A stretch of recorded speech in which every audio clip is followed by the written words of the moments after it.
Olá pessoal, para quem ainda não me conhece, meu nome é Larissa e no vídeo de hoje eu tenho dois convidados especiais para falar sobre o lançamento do Amazônia 1, que ocorreu no dia 28 de fevereiro, ontem, às 1h54 da manhã, lá da Índia, um lançamento com sucesso do primeiro satélite 100% brasileiro. Para conversar com a gente, eu tenho já um veterano aqui do canal, né? O Carlos Eduardo Quintanilha, que é formado em Física, bacharelado em licenciatura pela UNB e mestre em Ciência também pela UNB, e hoje coordenador do segmento de solo da Diretoria de Gestão e Portfólio da Agência Espacial Brasileira, e a Adriana Elisa Correia, que é formada em bacharelado pela UNB em Física também, e mestrado em Engenharia de Sistemas Eletrônicos e Automação pela UNB, com um sanduíche na Ucrânia para a área espacial. E hoje ela é coordenadora de satélites e aplicações também da Agência Espacial Brasileira. Então, a minha apresentação é sobre o Programa Espacial Brasileiro, a história dos satélites, importância do desenvolvimento da indústria aeroespacial e falando do satélite Amazônia também, que foi lançado agora. E a gente vai fazendo um bate-papo com o Carlos Eduardo, para ele nos auxiliar aqui também com as informações. Tá, a apresentação passa por alguns conceitos, primeiro importantes, depois a gente fala um pouquinho sobre a Agência Espacial Brasileira, o que é a agência, qual foi a importância dela nessa missão, depois um pouquinho da história dos satélites, a importância de desenvolver a nossa indústria e o Amazônia 1 em considerações finais, né? Tá. Primeiro, conceitos bem básicos, né? O que é um satélite? Um satélite é um objeto que orbita um outro por meio ali da força gravitacional. Existem satélites naturais e artificiais. Os naturais, por exemplo, a gente tem a Lua, né? Que orbita o nosso planeta Terra. E os artificiais são aqueles que foram feitos pelos seres humanos. O Brasil tem diversos satélites, eu vou mostrar uma tabela para vocês mais para frente. E para colocar um satélite em órbita, a gente não precisa só construir o satélite, a gente precisa também dos veículos lançadores para colocar o satélite ali na órbita correta, com a velocidade correta. Dudu sabe bem, ali estuda um pouco ali também o responsável pelos segmentos de solo, infraestrutura de solo, que a gente também precisa. Não só para a hora da campanha de lançamento, de estar ajudando na integração satélite e lançador, para o satélite ser lançado, mas também para depois que o satélite já está em órbita, para receber esses dados e conseguir, na obtenção desses dados, redistribuir, estudar esses dados, né? Diversas missões podem ser feitas com satélites. Eu coloquei aqui, de modo geral, algumas missões satelitais. Pode ser satélite de comunicação, observação da Terra, que é o caso do nosso Amazônia 1, que foi lançado, né, sensoramento remoto, navegação e posicionamento, por exemplo, sistema de GPS, meteorologia para previsões de tempo, de clima, satélites científicos para observar ali o espaço exterior, então para observar um pouco a questão da interação do Sol com a Terra, ou os efeitos gravitacionais no nosso campo gravitacional. Esse aí a Larissa entende bem, Adriana. Ela trabalha com dados disso. Qual é o satélite que você tem utilizado mais, Larissa? Na verdade, na parte de radiação cósmica de fundo, o último satélite foi o Planck, né, da Agência Espacial Europeia, que a gente utiliza os dados até hoje. E ele foi descomissionado já? Ou ele está na ativa? Não, foi descomissionado. Ah, tá. E nós temos também função de defesa, né? O Ministério da Defesa também tem seus interesses aí. E para desenvolvimento tecnológico, por exemplo, testar alguma tecnologia no espaço, em ambiente espacial, para ver como é que ela funciona, ou então validar alguma tecnologia. Nesse caso de desenvolvimento tecnológico, Adriana, tem uma coisa muito legal que são as pesquisas que acontecem, especialmente na Estação Espacial Internacional.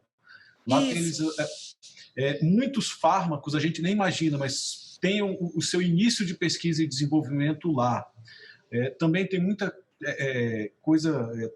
tem muitos trabalhos na área de enovelamento de proteínas e metodologias de novos crescimentos de cristais e essas nanotecnologias que no futuro vão estar disponíveis assim para todo mundo, mas que hoje ainda estão na pesquisa de ponta, ali no estado da arte da ciência e tecnologia espacial. Vale destacar isso, porque a área espacial ela contribui muito para o desenvolvimento de tecnologias que no futuro viram spin-offs e acabam entrando na sociedade e melhorando a qualidade de vida, né, das pessoas. A missão espacial completa brasileira, ela começou ali, antes não existia agência, o que existia era a COBAE, que era a Comissão Brasileira de Atividades Espaciais, foi criada em 79, e aí naquela época surgiu a missão espacial completa, que ela tinha a missão de planejar a construção de um centro de lançamento de foguetes, desenvolver e construir um veículo capaz de lançar satélites, está errado aqui, né, orbitar, lançar satélites, e desenvolver e construir 2 satélites de coleta de dados ambientais e 2 de sensoriamento remoto. Depois disso, em 94, surgiu a Agência Espacial Brasileira, foi criada, e ela surgiu como órgão central aí do SINDAE. O que é o SINDAE? É o Sistema Nacional de Desenvolvimento das Atividades Espaciais. Nós temos a AEB como órgão central, e tem vários órgãos que fazem parte, dentre eles o DCTA, que é o Departamento de Ciência e Tecnologia Aeroespacial, que temos 2 centros de lançamento. O Eduardo pode falar um pouquinho sobre os centros de lançamento, ou centros espaciais. Tem o IAE, que é Instituto de Aeronáutica e Espaço, o INPE, que é o Instituto Nacional de Pesquisas Espaciais, que é o grande executor na área de satélites, né?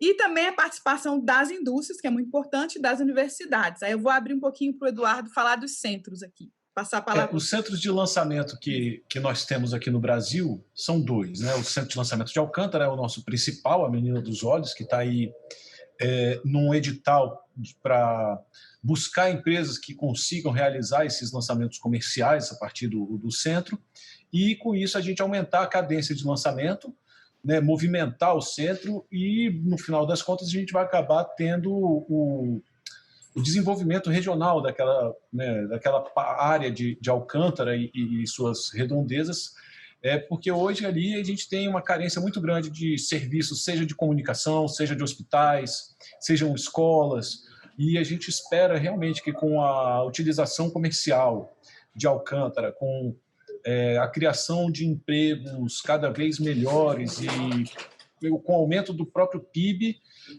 a gente consiga ter melhorias na qualidade de vida. E tem um programa que é tocado pelo Ministério de Ciência, Tecnologia e Inovações, que é o PDI-CEA, né?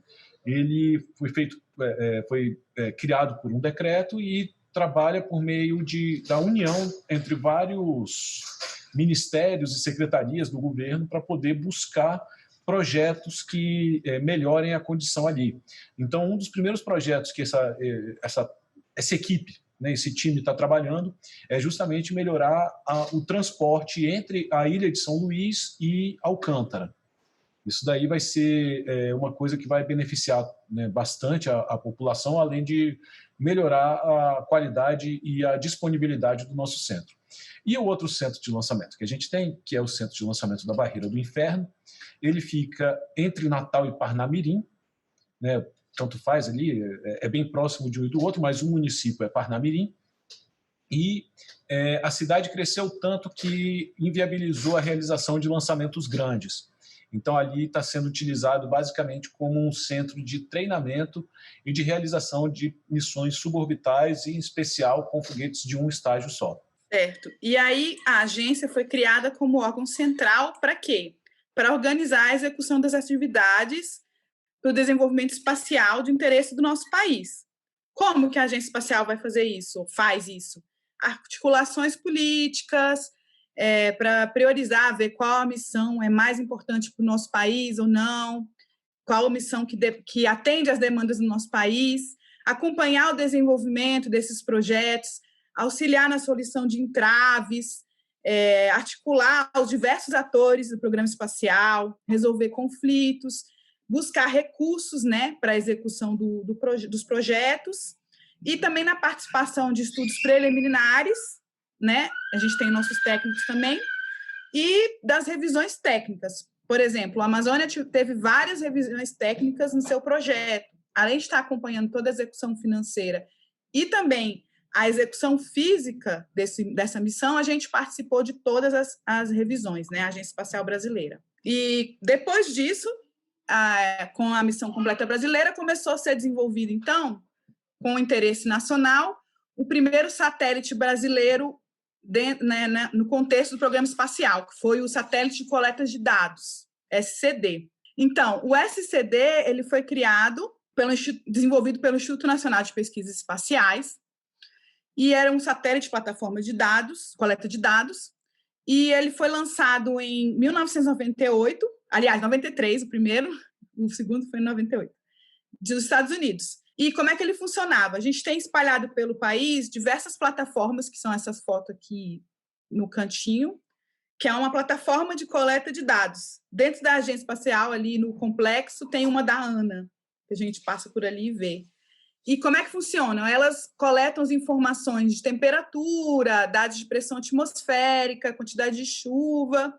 E aí, essas informações são enviadas para o satélite, que coleta todas essas informações, e envia ali para uma estação central, que aí o Dudu pode falar um pouquinho mais também, para recepcionar esses dados, fazer a coleta desses dados e depois fazer a redistribuição, os estudos, etc. Os dados desse satélite, né, são recebidos lá em Cachoeira Paulista e em Cuiabá, né, basicamente em Cuiabá, e aí ele manda esses dados para o Centro Regional Norte, que fica Centro Regional do Nordeste, que fica lá em Natal. Tem uma sede do INPE lá com um banco de dados ambientais todinho, que é vamos dizer, o coração desse sistema de coleta de dados, né? O Sistema Brasileiro de Coleta de Dados Ambientais, SBCDA. E depois disso, as equipes, vamos dizer, os pesquisadores lá de Cachoeira Paulista, do INPE, eles também rodam as simulações, né, os modelos matemáticos e geram a previsão de tempo e clima que a gente vê todos os dias nos jornais. A única certeza que a gente tem, a única notícia que é certa em qualquer jornal do mundo, todos os dias, é a previsão de tempo e clima. Todo telejornal pode ser alterado, mas essa você pode prestar atenção. Está em todos. Ok. Aí depois, em 98, teve umas melhorias, inclusive aí do painel solar, do satélite, os painéis solares, né? Satélite de coleta de dados, e foi lançado o SCD-1, numa órbita muito semelhante também, circular equatorial, processamento de 750 km, só que era um pouco mais baixa essa órbita, mais próximo, e inclinação de 25 graus também. Então, eu botei uma tabela aqui sobre que tem os objetos espaciais brasileiros, é uma tabela que eu tirei do site da Agência Espacial Brasileira, e ela está em ordem cronológica, só que do mais recente para o mais antigo, né? Aí o último lançado foi o Cibers 4A, que é um satélite de sensoramento remoto, eu vou falar um pouquinho dele nos próximos slides, que foi em dezembro de 2019, e foi de carona com ele um nanosatélite, que é um CubeSat, foi o Floripa Sat-1, que foi como carga secundária, junto com o Cibers 4A. E com uma visão geral aqui, pelo levantamento, né? São 21 objetos espaciais lançados em 30 anos. Então, é uma média de 18 meses, cada 18 meses uma missão. Como se compara isso no contexto mundial? Se a gente pensar que o primeiro satélite, o Sputnik 1, foi lançado em 1957, se o mundo estivesse lançando aí sem parar, né? Daria um fluxo médio de uma missão a cada 3 semanas. E o Brasil, em 30 anos, uma missão a cada 18 meses.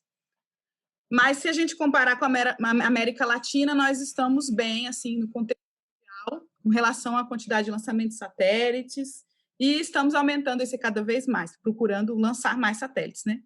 Desses satélites que foram lançados, foram 9 até agora de sensoramento remoto, 8 pesquisa e desenvolvimento, 2 científicos, 1 de comunicação e 1 educacional.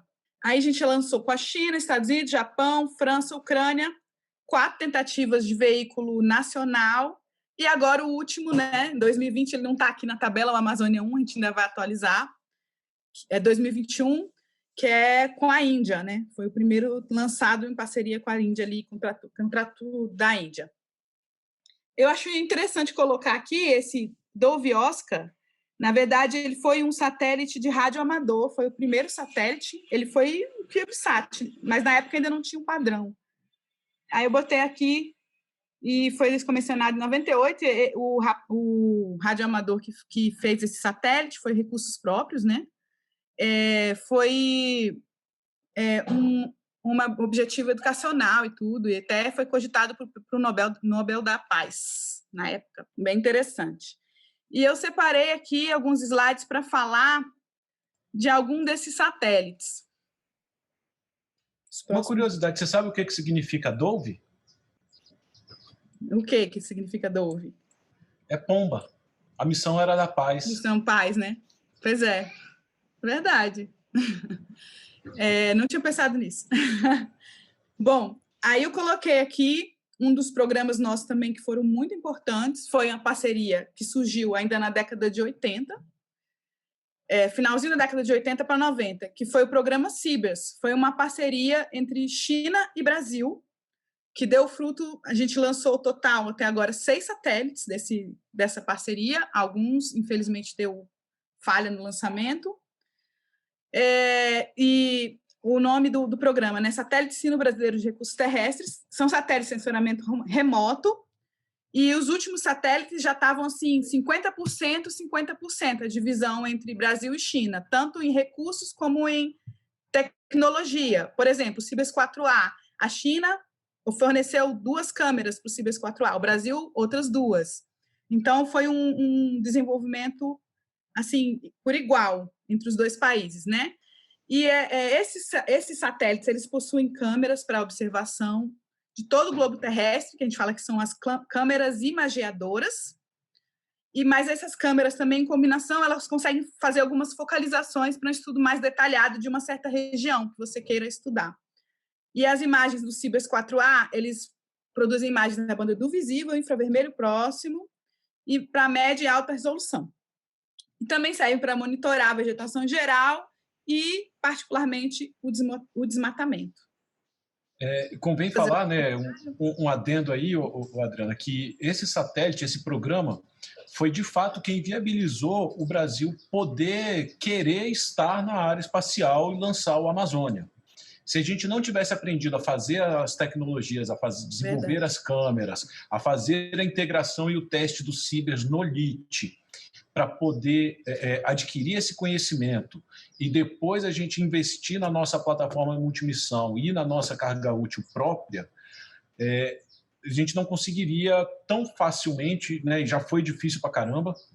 Essa parceria, então, foi muito importante e, apesar de não termos hoje uma previsão de continuidade de satélites, eu acho que muito por conta de orçamento aqui da parte do Brasil, porque da parte da China não deve faltar orçamento para esse tipo de parceria, a gente deveria continuar para aprender cada vez mais.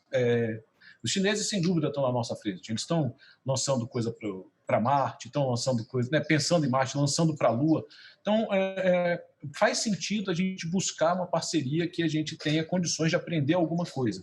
E eu acho que, eventualmente, a gente vai retomar essa parceria com mais proximidade e fazer novos satélites e novas missões conjuntas. Bom, o outro satélite que eu coloquei aqui foi lançado em 2017, foi o SGDC, que foi uma parceria, assim, foi uma busca dual, uma busca para um satélite que trouxesse mais segurança às comunicações do governo, as comunicações estratégicas e militares. Então, ele tem uma função militar, que tem interesse do Ministério da Defesa, e, ao mesmo tempo, tem uma missão civil, que é ampliar o Programa Nacional de Banda Larga, o PNBL, que a agência está aí à frente, larga para as regiões mais remotas, né, do nosso país, como a Amazônia, o Nordeste brasileiro. E esse programa, esse satélite, foi bem interessante, que a gente teve um programa de transferência de tecnologia. Ele fez em parceria com a Thales Alenia, foi lançado da Guiana Francesa, da Ariane Space, foi a empresa, né, do Centro Espacial de Kourou, e ele teve aí esse intuito de capacitação também de nossos técnicos que foram e passaram um tempo lá na França para poder estar adquirindo conhecimento aí desse tipo de satélite. Tem uma história interessante que é de um colega nosso, o Erlan. Ele foi para lá fazer trabalhar nesse satélite e ele viu, né, na documentação que ele poderia criar uma maneira de aumentar a capacidade do tanque de combustível. Então, ele bolou um processo que aumentava o tanto de combustível que você colocava, e você sabe, né, que quando você coloca mais combustível no satélite, você aumenta o tempo de vida útil dele, que é basicamente isso que determina quando você tem que parar de operar. Chega a um nível tão baixo de combustível que você tem que tirar o seu satélite e jogar ele para uma órbita cemitério, para ele não interferir com outros satélites que estejam lá. Se você consegue aumentar esse tempo, você aumenta o tempo de vida útil e, consequentemente, você aumenta a operação e os benefícios que esse satélite trazem para a sociedade. Então, um brasileiro, né, que era, vamos dizer, estagiário lá, foi para aprender a dominar uma tecnologia, já estava num nível tão bom que conseguiu melhorar um processo e otimizar, né, o nosso satélite, porque, afinal, já foi utilizado esse processo no nosso. Então, foi uma parceria que, embora o satélite não seja brasileiro, como é o Amazônia, mas que a gente aprendeu alguma coisa com ela. E continua aprendendo, porque ainda tem coisas desses contratos acontecendo. Aqui, então, está aparecendo uma foto que é do Programa Nacional de Atividades Espaciais, o PNAE, que são as missões que estão... várias delas já foram lançadas, né? E duas aqui estão para ser lançadas, que estão agora na nossa carteira de projetos, nosso Programa Espacial Brasileiro, né? Nós temos aqui o SCD, que a gente falou, que foi o 1 e o 2, né? A série Cibers, que foram 6 satélites, o SGDC, o Amazônia 1, que foi lançado agora dia 28, esses todos satélites maiores, né? O SCD era um pouco menor do que esses 3. E aqui a gente tem uma série de satélites que são chamados Small Sats, ou nanosatélites. O que aconteceu? Com o avanço da tecnologia, as coisas todas começaram a ficar menores, né? Teve a miniaturização da tecnologia, e isso não foi diferente na área espacial. Então, surgiu ali um padrão, que é o padrão CubeSat, que é um satélitezinho em forma de cubo, que tem ali 10 centímetros de aresta e 1,33 quilogramas. E aí começou a ser fornecido vários componentes para esse padrão, que são componentes de prateleira, que você pode comprar para montar o seu satélite. E aí teve um boom dessa tecnologia, né, de todo mundo querer desenvolver esse satélite menor, porque se tornou um processo mais rápido, que não demora tanto para desenvolver, e também que carece de menos recurso, apesar de continuar sendo complexo, né, porque você tem que fazer basicamente tudo de um satélite grande, só que tudo em escala pequena, escala bem menor, então tem a sua complexidade também. Só que como tem esses componentes que você pode adquirir de prateleira, você pode também estar testando uma tecnologia nova, e aí as universidades entraram com força aí nesses projetos. A Agência Espacial tem parceria com diversas universidades e já foram lançados alguns, por exemplo, o FloripaSat, que foi em 2019 como carga secundária, o Nanosat CBR-1 foi o primeiro satélite científico que foi brasileiro, né, com a universidade, que foi lançado, o ESP-14, o SERPENS foi interessante, foi um consórcio de universidades brasileiras que tem um curso de engenharia aeroespacial, para a gente também estar fortalecendo essa parte de educação na área espacial do nosso país, e à frente estava a Universidade de Brasília, teve o ITASAT, do ITA, né? E aí tem aqui o Tancredo, que foi muito legal, que foi uma parceria com uma escola de Ubatuba Sat.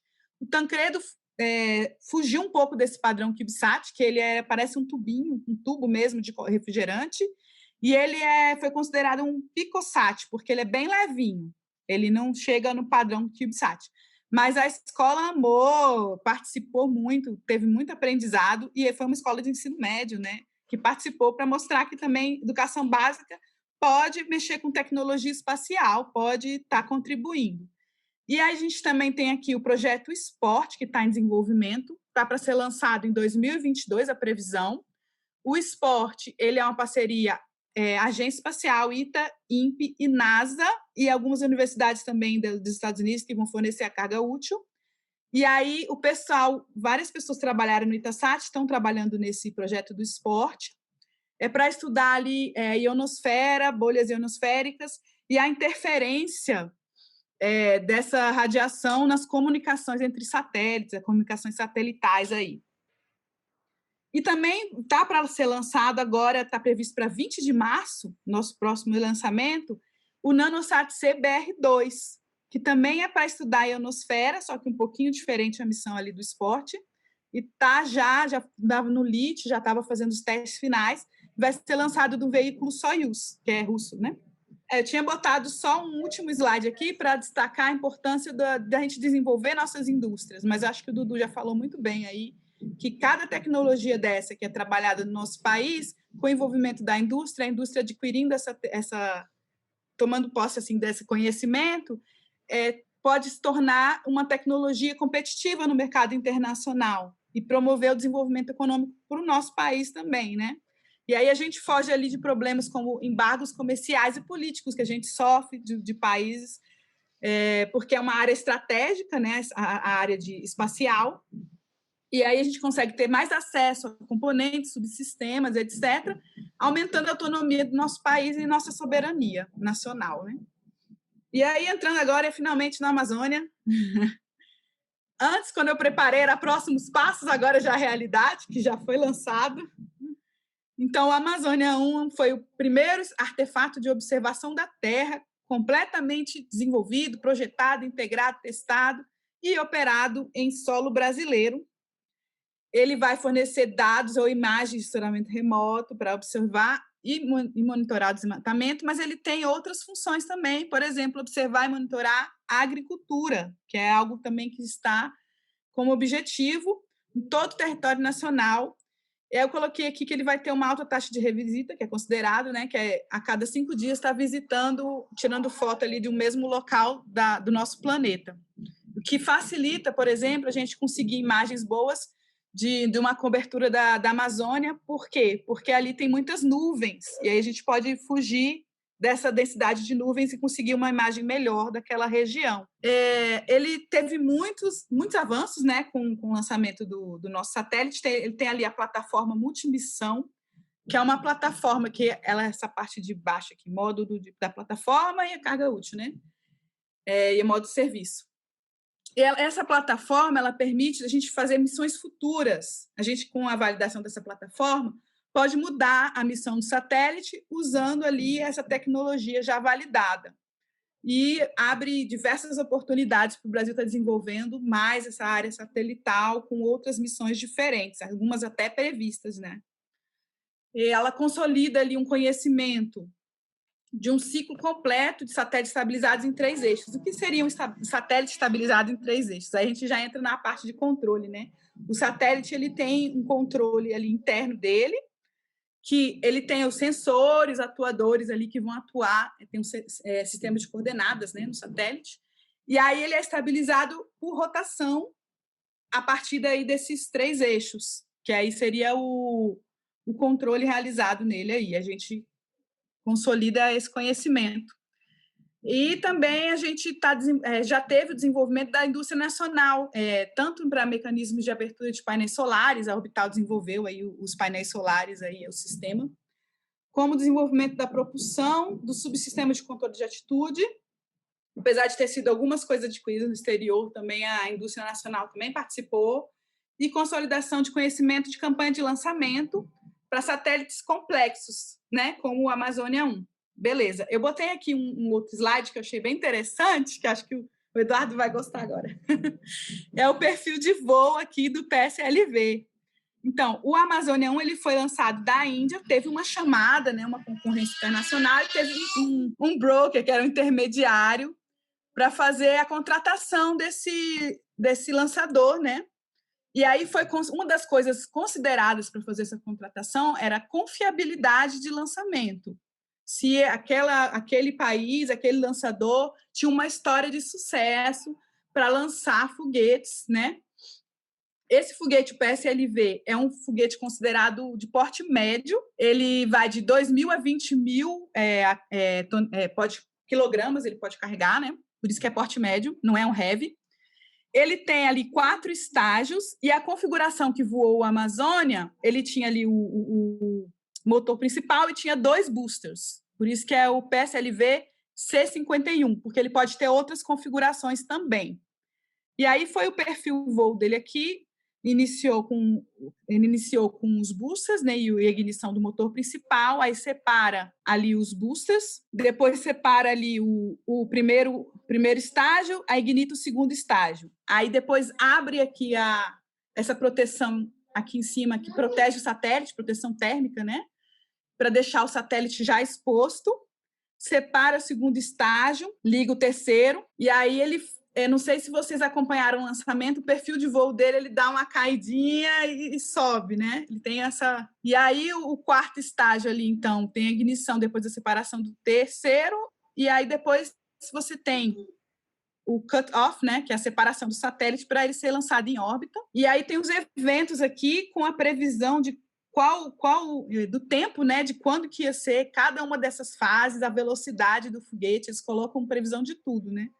E aí, aqui, a previsão da separação da Amazônia 1 era 17 minutos e 23 segundos a separação. Depois de separar o Amazônia 1, ainda tinha 18 satélites, que são esses satélites pequenininhos, assim, pequenininhos não, menores, né? Que foram lançados como carga secundária do nosso satélite, no foguete também. Então, depois que separou, a missão do foguete continuou ainda. Aí separou aí para a gente, porque o nosso centro de rastreio e controle assumiu a missão do satélite para ter ali uma outra parte que foi um pouco emocionante para a gente, que foi esperar a abertura dos painéis solares para ver se estava tudo certo e a estabilização do satélite já em órbita para poder ele estar apontando para o local certo a câmera, para poder mandar os comandos e gerar as primeiras imagens ali, né? E ele também manda ali um sinal para a gente para dizer que ele está funcionando. E depois o foguete também continua operando, porque você tem aqui o quarto estágio, restart, né? Ele liga novamente, ele liga mais umas 2 vezes, liga para chegar na outra órbita e começar a soltar os satélites secundários. Ao total, foram 18. Desses 18, 4 indianos e os outros 13 eram americanos. Acho que era uma pequena constelação americana, 12 satélites. E o dos indianos eu achei legal, que tem 3 de instituto e um era bem de fins educacionais para treinar jovens cientistas lá, indianos, que também foi lançado como carga secundária. Bom, aí é isso do PSLV, da apresentação. Acho que a gente pode comentar mais um pouquinho sobre o lançamento, ou sobre, se tiver alguma pergunta, o Eduardo pode fazer mais comentários, você também. Eu queria fazer uma pergunta para qualquer um de vocês dois. Primeiramente, parabenizar também, né, a Agência Espacial Brasileira, os pesquisadores do INPE e os pesquisadores brasileiros pelo lançamento, pela construção do teste do satélite Amazônia 1. E eu queria saber, uma pergunta que muitas pessoas da internet fizeram, o porquê que esse satélite foi lançado da Índia e não de Alcântara, no Brasil. Bom, ele foi lançado da Índia porque a gente ainda não tem a tecnologia do foguete brasileiro para poder lançar. E se você falar, por que não pegou um foguete da Índia e botou em Alcântara? E aí realmente é custo. É muito mais caro você preparar a infraestrutura de solo todinha lá de Alcântara para poder receber tanto o satélite quanto um foguete específico, porque, lembra, um centro de lançamento, uma plataforma de lançamento, não é como um posto de gasolina que qualquer satélite, né, o foguete chega, você encaixa ali e vai, ele é plug and play. Não é assim. Você tem uma série de adaptações e exigências, em especial por conta de cada tipo de combustível e da mistura dos combustíveis que você tem ali. Alguns você tem com necessidade de criogenia, outros não. Alguns são muito tóxicos e você tem que pegar um licenciamento ambiental todo exclusivo para aquilo, que é muito mais fácil você transportar o seu satélite do Brasil para a Índia e fazer o lançamento lá de onde é o foguete mesmo, de onde está toda essa infraestrutura, do que tentar trazer para cá e aumentar o custo e o risco, né? Quando você tem uma mudança assim de local de lançamento, sempre tem um risco associado, seja com o transporte, seja com a inspeção dos equipamentos, ou até mesmo com as equipes que estão operando aquilo, que não estão acostumadas com o seu laboratório, né? Você, como pesquisadora, Larissa, deve saber que fazer a pesquisa no seu laboratório é muito mais produtivo do que buscar e fazer num laboratório emprestado, vamos dizer assim, né? Eu queria adicionar também, Dudu, a gente ainda não tem essa tecnologia, mas o Brasil está buscando, né? Tanto desenvolver o nosso próprio veículo, que é o VLM, que está em desenvolvimento, veículo lançador de microsatélites, como começar a lançar também satélites do nosso Centro Espacial de Alcântara, né? Já teve a primeira chamada pública, já foram recebidas algumas propostas finais de empresas para poder estar lançando daqui, e a gente espera brevemente, talvez até o final do ano, ou ano que vem, já tá algum lançamento aqui do nosso país de satélite. Não sei se do porte da Amazônia, porque o foguete é realmente já um porte médio, mas enorme, né? Muitas toneladas. É parrudo, né? Pesado, 600... Acho que é 600 e alguma coisa, não lembro exatamente o peso do satélite. Mas está lançando também daqui e está operando nosso centro, utilizando com mais...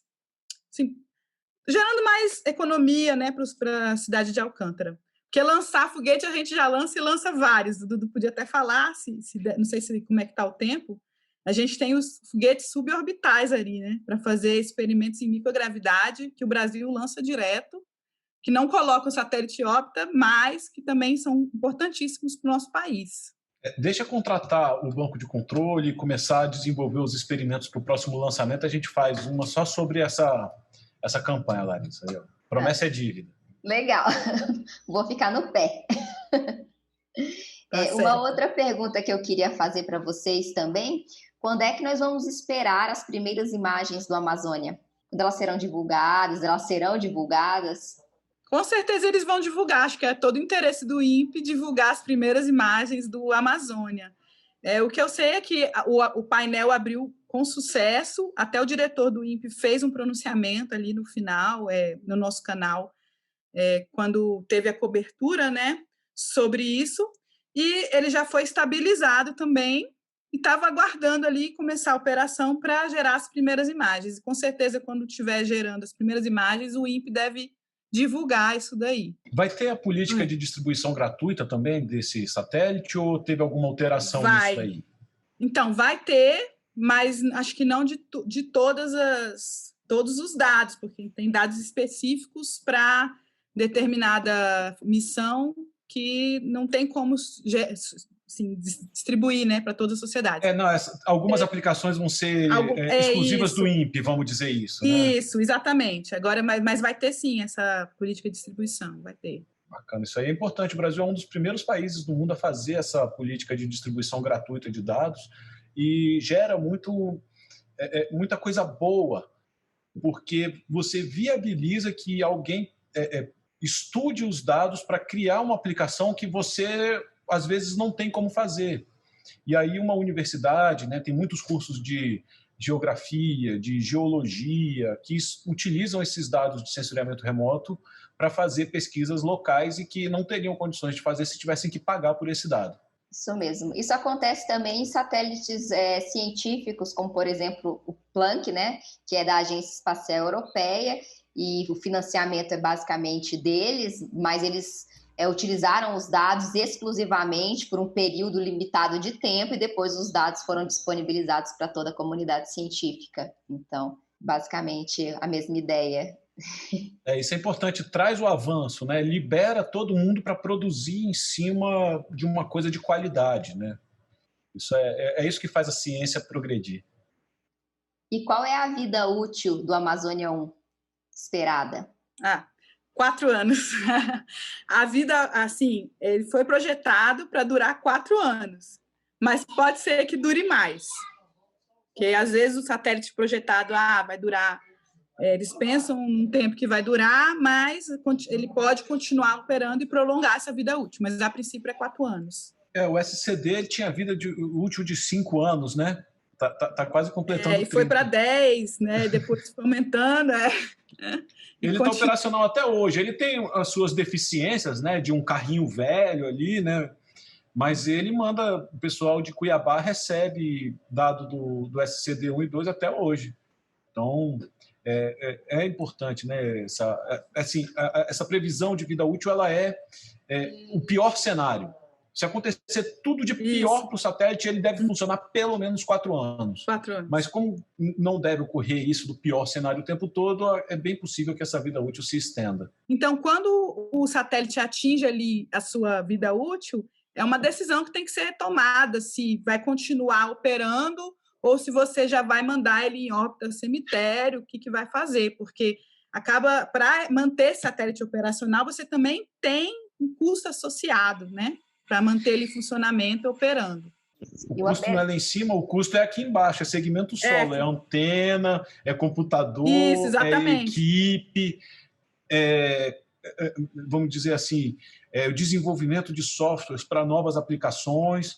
Tudo isso você tem que estar mantendo atualizado para poder estar com o seu satélite, por mais que o satélite não seja mais novo, mas as suas aplicações têm que estar no estado da arte. E eu quero fazer uma última pergunta para vocês, que eu acho bastante importante e que, afinal de contas, foi um investimento alto do Brasil para fazer esse satélite 100% nacional realmente uma conquista extraordinária para a nossa ciência, para os nossos pesquisadores e instituições.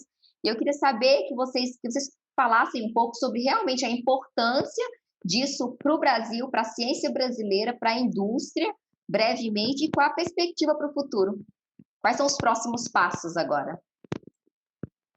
Então, foi um marco, um satélite brasileiro desse porte. Como eu falei, a indústria se desenvolveu e conseguiu ali se apropriar de várias tecnologias espaciais que poderão ser utilizadas nos próximos projetos, né? É um desenvolvimento muito importante, por ser feito todo no Brasil, testado no Brasil, ele gerou ali capacitação de muitos técnicos e toda essa tecnologia e também a plataforma multimissão, como eu falei, que pode, no futuro, com outras missões, estar embarcada em outros satélites. E para os próximos passos, a gente tem aí alguns SmallSats que estão em desenvolvimento, inclusive pelo INPE, tem uma cooperação também com a FMG, o FMA, tem cooperações internacionais, e aí, com esses SmallSats ali, até a previsão, talvez, de uma constelação de satélites, que também está em conversação. E o Brasil tem discutido, tem conversado a EB e os demais atores para pensar no cenário para os próximos 10 anos, para a próxima década, para o Programa Espacial Brasileiro. Aí. E o próprio Amazônia, a princípio, é uma série, né? Aí vamos ver se terá continuação aí talvez o Amazônia 2B, acho que está previsto no Programa Nacional, mas isso ainda está em discussão, quais serão os próximos objetos para os próximos 10 anos. Então, gente, eu agradeço imensamente a contribuição de vocês aqui para o canal. É bem legal trazer esse tipo de assunto, abordar esses temas na internet, temas relevantes para a ciência brasileira e matar um pouco também a curiosidade das pessoas, porque muitas vezes conseguimos ver somente nos jornais e pequenos chamadas, né, na web, mas as pessoas não entendem realmente o que está acontecendo e qual é a importância disso para o país. Então, eu agradeço vocês pela presença e aos ouvintes, não se esqueçam de se inscrever no canal, curtir, compartilhar o vídeo e acionar o sininho para ter todas as notificações. Ficamos por aqui, nos vemos no próximo vídeo. Beijo, tchau! Tchau, parabéns, Larissa. Muito bom o canal.